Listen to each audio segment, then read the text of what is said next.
Hello friends, how are you? Yes, good? Well, that's good. I'm also good. Thank you very much for asking. I shaved my face and now I have the face of a babby.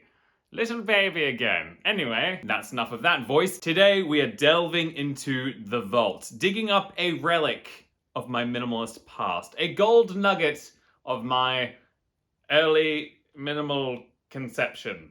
As I have mentioned before, I have had multiple minimalism-fueled purges over the years. Two of my biggest were before I moved to England in 2017 because I needed to clear some stuff out, and after I moved back from England at the start of last year because I still had a lot of stuff somehow. I actually filmed these early day minimalism purges back on my old YouTube channel, but they're completely irrelevant to the other content that I have there, if I'm honest. So it's time that they finally moved over here to their rightful home to be amongst their friends and colleagues. So what you're about to watch is part one of the immense cull that I did at the start of last year, and you'll see what I mean by immense in a moment. In order to do this immense cull, I used the KonMarie method of decluttering, and I divided the videos accordingly. Yes, there are multiple.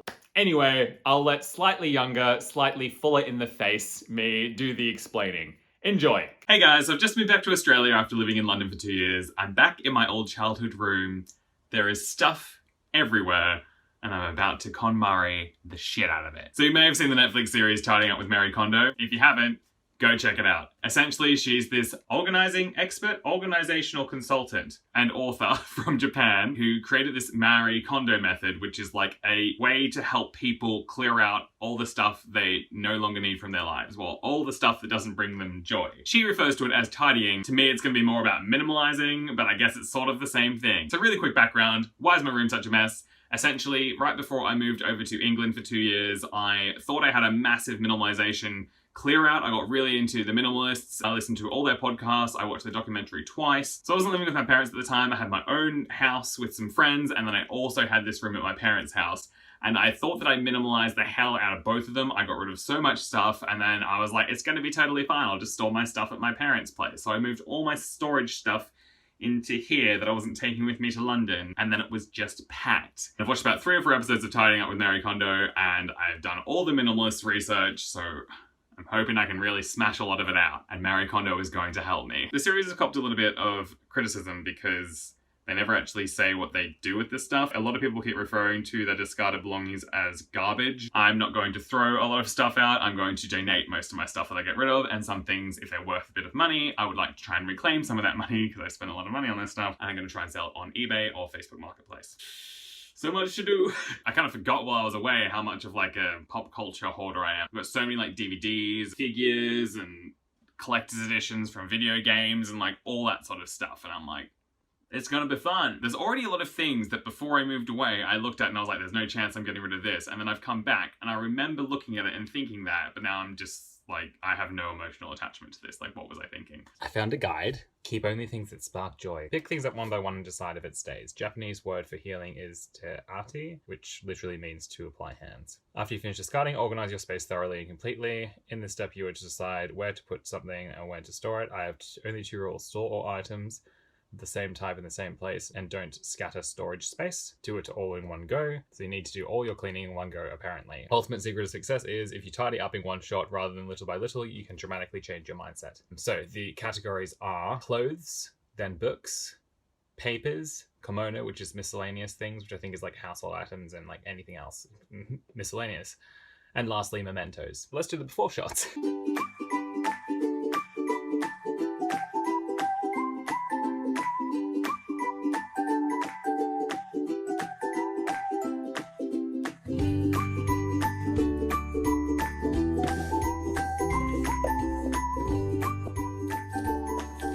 That set of chest of drawers over there, made for clothes, is largely not actually clothes. It's all the other stuff. Miscellaneous. You know what? I forgot to do the thing where Mary thanks the home. Don't know how I'm going to do this. I want to point out that I'm a man of science, but maybe it's more to me about like getting my brain in the right mindset for the clear out. She kind of says like, do whatever feels comfortable for you. Maybe I'll lie on the ground. I'm going to visualize what sort of space I want when I'm done.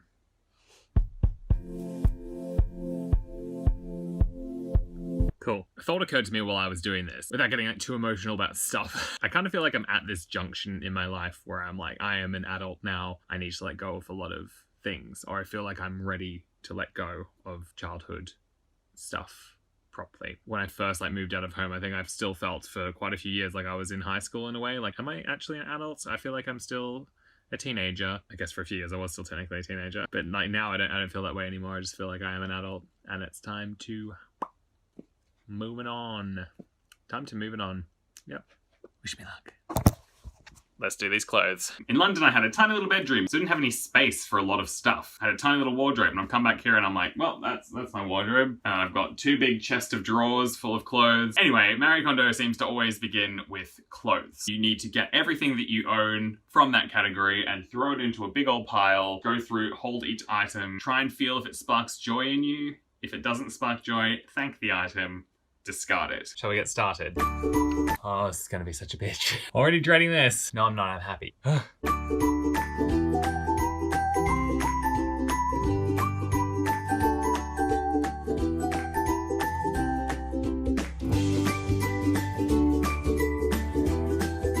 just like to quote myself from 5 minutes ago. I don't think I have that many clothes. I only realised about halfway through emptying things from my wardrobe that I don't actually have to take them off the hangers. Alright, things I'm going to keep, they're going to go back in the cupboard if they hang, drawers if they don't hang, and I'm going to use the folding techniques from Marie Kondo, like folding it in 3s and standing them upright, and everything else is going to go on the ground over there. I'm going to thank it, put it on the ground. It's going to go out to donations.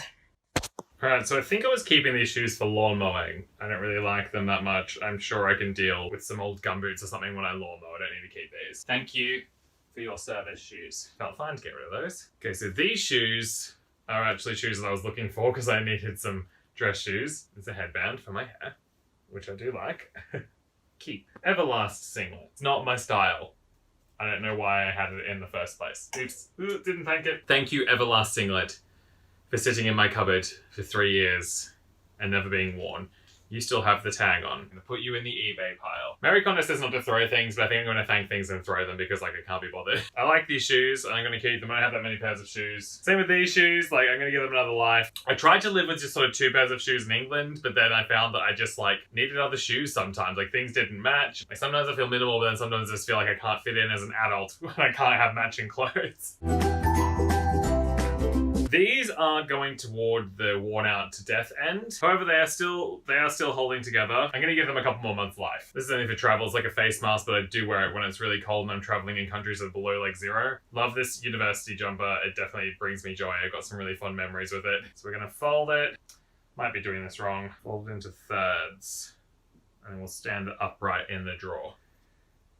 Team Rocket costume. I'm keeping that for Halloween. Don't think I need this. I don't need it. There's some stuff here that I'm gonna have to try on. Gonna cut it here for a bit while I try things on. There were a few items of clothing that I thought, why do I still have that? It clearly doesn't fit me. I remember this not fitting me, and then I've tried it on and it's actually totally fine. This pair of suit pants or trousers, and I completely just forgot that they existed. And they fit great.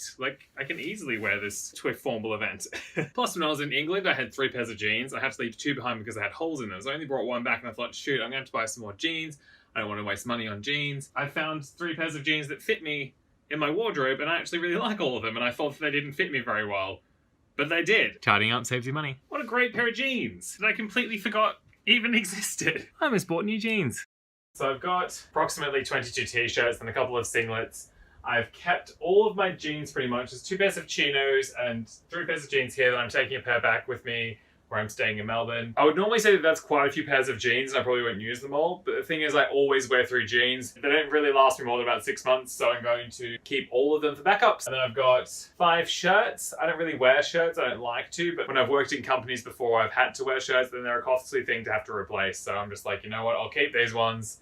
I don't really like any shirts. I love wearing tees. If it turns out that I end up getting a job in an office or something, I'll need to have shirts. And I've got some jackets. Let's look at the drawers. Those are my socks. Here's my undies all lined up. So these are my knitted jumpers, all Marie Kondo lined up, except they don't all stay because the drawer's not full. Need to get some boxes. And this is my hoodies. It's quite a few hoodies, but I really like hoodies. So at the moment, I'm going to keep them. Like I fully expected to clear out a bunch of hoodies, but then I looked at each one and I was like, I really like this one. I really like this one. And I do wear all of them. Like I sort of like wear one a lot for a few weeks and I switch to another one.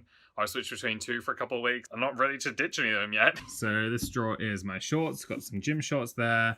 Casual, like everyday shorts. And I've got bathers / swimming costume.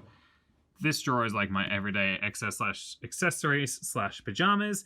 I used to have loads of pajamas, and then I realized, like, why do I need this many pajamas? And so I've got 2 scarves. I've got 1 beanie. I had like 4.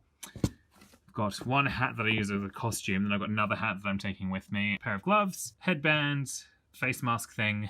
Then I've got thermal bottoms, Harry Potter pajama bottoms, and 1 Spider-Man pajama top. Then this is my discarded pile. All of my discarded clothes that I'm donating, or, well, I'm probably going to donate pretty much all of them besides the underwear. Over here are my shoes. I got 2 pairs of like casual and 2 pairs of sports shoes. And then I've also got a pair of Nikes. And I've got my formal shoes and a pair of thongs. I say a pair, but I've only found 1 so far. I'm hoping to find the other one because I don't know what happened to my actual thongs / jandals / flip-flops. Trying to make this content as internationally friendly as possible. Like, I exercise every day. So 3 pairs of sports shoes doesn't seem like it's excess for me, particularly when they wear out after about 6 months to a year, so I can just move to another pair. I don't think I feel too haughty. Next step, I'm gonna skip papers, but I'm gonna move on to books, I think. I hope you all enjoyed that guided minimalism decluttering experience with slightly younger me. If you did, comment, subscribe, like, etc. The next part shall be up soon. Originally, I uploaded it in 6 parts, but I'm going to do it a bit differently. I'm doing some more editing and smushing some things together. So I think the next part is going to cover books and clothes. Anyway, see you in that. Goodbye.